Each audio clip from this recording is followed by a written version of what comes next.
नमस्कार, मैं doctor Meenakshi Verma, MD obstetrics and gynaecology, your friend philosopher and guide. आज वही पुराने टॉपिक को कंटिन्यू कर रहे हैं। लेट अबॉर्शंस या मिड ट्राइमेस्टर अबॉर्शंस के बारे में और जानेंगे कि यूट्राइन एनोमलीज या एबनॉर्मलिटीज़ सेकेंड ट्राइमेस्टर अबॉर्शन का कारण कैसे बन सकते हैं, क्योंकि ये महत्वपूर्ण कारण है सेकेंड ट्राइमेस्टर अबॉर्शन का। तो इसके बारे में थोड़ा जानना आवश्यक है। देयर आर डिफरेंट टाइप्स, विभिन्न प्रकार की कंजेनिटल एबनॉर्मलिटीज़ होती हैं जो जब यूट्रस का फॉर्मेशन हो रहा होता है इंट्रा यूट्राइन लाइफ में, जब यूट्रस बन ही रहा होता है उसी वक्त उसमें कुछ ऐसी जटिलताएं आ जाती हैं जिससे कि उसका प्रॉपर नॉर्मल डेवलपमेंट इस शेप में नहीं हो पाता है। तो उसकी शेप और साइज़ जो है वो अलग अलग होने लगता है। सबसे जो कॉमन चीज़ है जिसको हम कहते हैं सेप्टेट यूट्रस, कि इस यूट्रस की कैविटी ऐसी होती है लेकिन इसके बीच में एक सेप्टम, एक दीवार जैसी पतली सी होती है जिसको कि हम यूट्राइन सेप्टम कहते हैं, और जो एक बहुत बड़ा कारण एबॉर्शंस का हो सकता है। कभी कभी ऐसा होता है कि जिसको हम कहते हैं कि बाइकॉर्पोरेट यूट्रस, कि जो ऊपर की यूट्रस का जो ऊपर का साइज़ है वो थोड़ा इस तरह से अलग अलग बने होते हैं, और नीचे तो ठीक रहता है पर ऊपर जो है वो जैसे कि ठीक बना नहीं है, दोनों चोंचें निकली हैं दोनों साइड से, तो ओवरऑल कैविटी जो अंदर की है वो ठीक नहीं रहती है, बच्चे के लिए जगह कम रहती है, इस वजह से बच्चा वो ज़्यादा अच्छे से डेवलप नहीं हो पाता। कभी कभी यूट्रस सिर्फ एक ही हाफ उसका डेवलप हो पाता है। नॉर्मली दोनों तरफ से यूट्रस डेवलप होता है और आपस में आके मिल जाते हैं, पर एक अगर हिस्सा नहीं डेवलप हुआ है और सिर्फ एक ही हिस्से से यूट्रस डेवलप हुआ है तो वो भी बहुत छोटा रहता है, उसकी कैविटी छोटी रहती है और उसमें भी अबॉर्शंस का या प्रीमेच्योर डिलीवरीज का चांस काफ़ी ज़्यादा रहता है। कभी कभी एक आर्कुएट यूट्रस होता है, नॉर्मली ऐसा डोम होना चाहिए यूट्रस का, पर अगर इस तरह का है तो उसको हम आर्कुएट यूट्रस कहते हैं।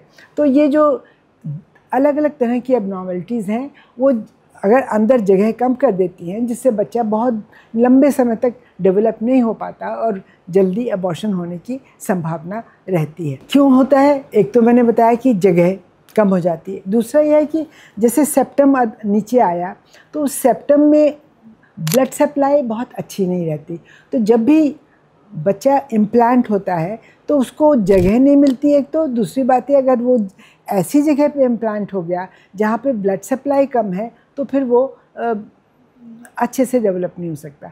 तो ये तीनों चीज़ें इम्पॉर्टेंट हैं। एक तो ये इम्पॉर्टेंट है कि स्पेस कितना है, दूसरा इम्पॉर्टेंट है उसकी जगह की ब्लड सप्लाई कैसी है, इम्प्लांटेशन ठीक जगह हुआ है नहीं हुआ है। अगर कमज़ोर जगह पे हुआ है तो वो जल्दी ही उसका अबॉर्शन हो जाएगा। हम इसकी डायग्नोसिस कैसे करते हैं? हमें डायग्नोसिस करने के लिए कई मेथड्स हैं। एक तो है अल्ट्रासाउंड, और अल्ट्रासाउंड में भी एक जो 3 डायमेंशनल अल्ट्रासाउंड होता है वो बहुत अच्छी इन्फॉर्मेशन देता है, क्योंकि वो हर तरह से उसकी लंबाई, चौड़ाई, मोटाई हर तरह से यूट्रस को देखता है और उसमें जिस तरह की भी कोई एबनॉर्मलिटी है उससे मालूम पड़ जाता है। दूसरा तरीका है जिसको हम बोलते हैं HSG या हिस्टेरोसेल्पिंगोग्राफी। आप लोगों ने, बहुत लोगों ने सुना होगा क्योंकि इनफर्टिलिटी पेशेंट्स को अक्सर ये टेस्ट कराया जाता है। इसमें यूट्रस के अंदर दवाई डालते हैं और फिर एक्सरे लेते हैं, तो उससे ये मालूम पड़ता है कि यूट्रस के अंदर की जो है कोई बनावट में खराबी है या नहीं है। कभी कभी बहुत कॉम्प्लिकेटेड केसेस होते हैं जहाँ ठीक से समझ में नहीं आता अल्ट्रासाउंड से भी या HSG से भी, तो ऐसे केसेस में MRI की भी हेल्प लेनी पड़ती है। और सबसे जो अच्छा मेथड कह सकते हैं, लेकिन थोड़ा सा डिफ़िकल्ट है करना क्योंकि वो एक तरह का ऑपरेटिव प्रोसीजर है, उसमें है कि डायरेक्ट विजुलाइजेशन। उसमें यूट्रस के अंदर इंस्ट्रूमेंट्स डाल के पूरी कैविटी को विजुलाइज करते हैं, वो पूरा स्क्रीन पे आ जाता है और देखते हैं कि अंदर कुछ ख़राबी है, और पेट के अंदर इंस्ट्रूमेंट डाल के लैप्रोस्कोपी करते हैं तो उससे मालूम पड़ता है कि यूट्रस ऊपर से तो इस तरह नहीं है और कोई एबनॉर्मलिटी यूट्रस में तो नहीं है। तो ऊपर से भी देखते हैं पेट के अंदर इंस्ट्रूमेंट डाल के, और यूट्रस के अंदर भी इंस्ट्रूमेंट डाल के नीचे से भी देखते हैं कैविटी के अंदर, तो उससे दोनों चीज़ें मिला के बहुत अच्छा हमें ये विजुअल दिखाई पड़ता है जिससे समझ में आता है कि कोई एबनॉर्मलिटी है या नहीं। अब एक बार डायग्नोसिस हो गई और ये पता लग गया कि इसी वजह से बार बार एबॉर्शंस हो रहे हैं, तो फिर क्या ट्रीटमेंट किया जा सकता है।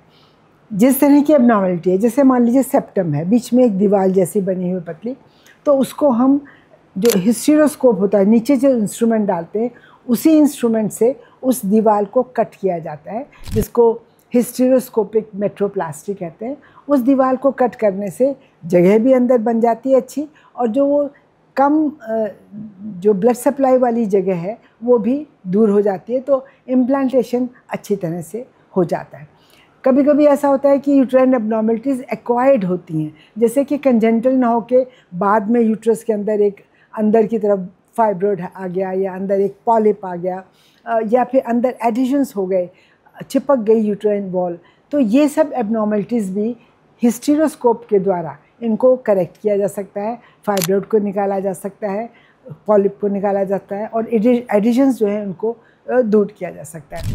तो जब ये ऑपरेटिव प्रोसीजर्स किए जाते हैं तो काफ़ी केसेस में हमें अच्छी सक्सेस मिल जाती है, क्योंकि ये एबनॉर्मलिटीज़ दूर होने से बच्चे को इम्प्लांटेशन में आसानी रहती है, ग्रोथ में आसानी रहती है, और डिलीवरी नॉर्मल या थोड़ी समय से पहले भी अगर हो जाती है तो कोई प्रॉब्लम नहीं रहती। मुझे उम्मीद है आपको ये इन्फॉर्मेशन अच्छी लगी होगी। अगली बार फिर मिलेंगे एक नए टॉपिक के साथ। तब तक के लिए नमस्कार।